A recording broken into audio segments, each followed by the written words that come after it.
In this video, I'll be showing you how to restore your iPhone if you've forgotten your passcode. It's a very simple method, so if you find this video helpful, be sure to drop a like and subscribe. Now, it's actually fairly simple to go ahead and do this, but basically, the first thing you're going to need is a backup on iCloud or a computer to restore any of your data.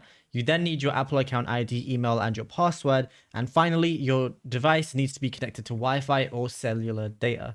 So there's a few methods. So the first one for iOS 17 and later, if you enter the wrong passcode too many times, a reset option is going to appear on your lockout screen. Then just tap forgot passcode, which is going to be located in the bottom right corner. And for this, if you change your passcode in the last 72 hours, you might be able to use your old one to sign in temporarily.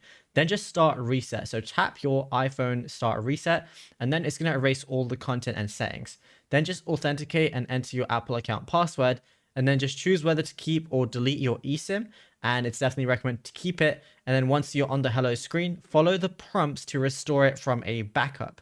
Now, if you're on iOS 16 or earlier, tap erase iPhone on the bottom right, and then just tap it again, and then all the data is going to be deleted.